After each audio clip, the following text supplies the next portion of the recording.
दक्ष news, सामान्यांच्या हक्कासाठी नेहमी दक्ष.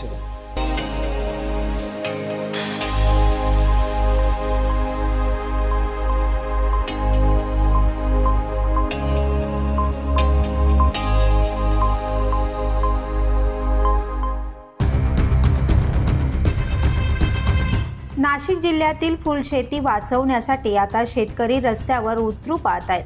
जानोरी तालुका दिंडोरी येथील फूल उत्पादक शेतकऱ्यांनी जिल्हाधिकारी जलज शर्मा यांना लेखी निवेदन देत शासन स्तरावर फूल शेतीसाठी ठोस उपाययोजना करण्याची जोरदार मागणी केली आहे. गुलाब, मोगरा, चाफा, झेंडू, शेवंती, निशिगंध यांच्यासह डचगुलाब, जरबेरा, कार्निशन, जिप्सोफिला यासारखी देश विदेशातील फुले पिकवणारे हजारो शेतकरी आज आर्थिक संकटात सापडले आहेत. कृत्रिम फुलांनी बाजारपेठ व्यापल्यामुळे नैसर्गिक फुलांना मागणीच उरलेली नाही.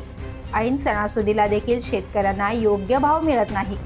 आमचं फूल शेतात राहतं, विकत काहीच नाही, कर्ज फेडायचं कसं? प्लास्टिकच्या फुलांवर बंदी घातलीच पाहिजे अशी मागणी करत एका शेतकऱ्यांनी माध्यमांसमोर आपली व्यथा मांडली आहे. आज आम्ही जानोरी आणि परिसरातील सर्व शेतकरी नाशिक जिल्हाधिकारी साहेबांना फुल शेती संदर्भात निवेदन देण्यासाठी आलो होतो की मार्केटमध्ये बऱ्याच प्रमाणात प्लास्टिकची फुलं वापरली जातात. त्याच्यामुळे जे आपले नैसर्गिकरित्या फुलं आपण पिकवतो त्याच्यावरती बऱ्यापैकी गदा येते, कारण की लोक सहज ती प्लास्टिकची फुलं ही स्वस्त पण मिळतात आणि सहज टिकाऊ असतात, जास्त दिवस टिकतात आणि त्याच्यामुळे आपली नैसर्गिक फुलांना तितकं डिमांड नसते. त्या संदर्भात कोल्हापूरचे आमदार महेश शिंदे साहेबांनी विधानसभेमध्ये तो औचित्याचा मुद्दा म्हणून उपस्थित केला होता.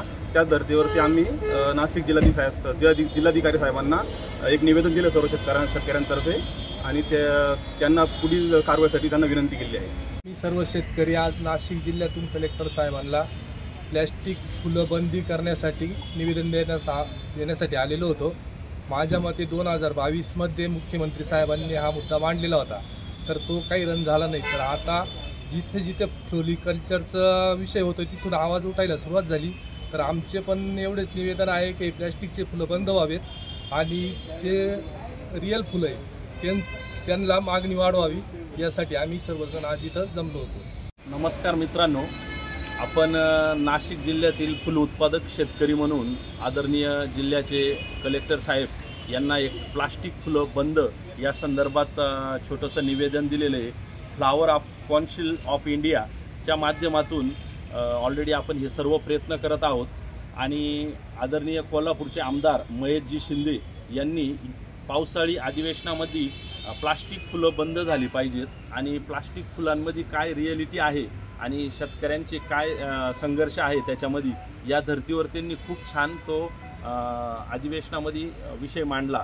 त्या धर्तीवर ऑलरेडी नाशिक जिल्ह्यातील फुल उत्पादक शेतकरी साधारणपणे आम्ही एक 50 ते 60 लोक नाशिक जिल्हा कलेक्टर साहेब यांच्याकडे आपण आज निवेदन दिलेलं आहे. एकेकाळी नाशिकमध्ये 1300 ते 1400 हरितगृह शेतकरी होते. आज फक्त 35 ते 50 उरलेत असल्याचं यावेळी शेतकऱ्यांनी म्हटलं आहे. फुलशेती केवळ शेतकऱ्यांपुरती मर्यादित नाही, तर मजूर, वाहतूकदार, व्यापारी, आडते, सजावट करणारे कारागीर अशा हजारो कुटुंबांचे जीवन तिच्यावर अवलंबून आहे. एवढंच नव्हे तर फुलांवर बसणाऱ्या मधमाशांमुळे इतर शेतीही फुलते आणि त्यामुळे फुलशेती बंद पडल्यास मधमाशांचाही गंभीर प्रश्न उभा राहतो. विधानसभा सदस्य महेश शिंदे यांनी हा विषय नुकत्याच पावसाळी अधिवेशनात अतिशय प्रभावीपणे उपस्थित केलाय. आता यावर शासन जागं होणार का आणि शेतकऱ्यांना न्याय मिळणार का हे पाहणं महत्त्वाचं ठरणार आहे. संतोष विधाते, दक्ष न्यूज, दिंडोरी.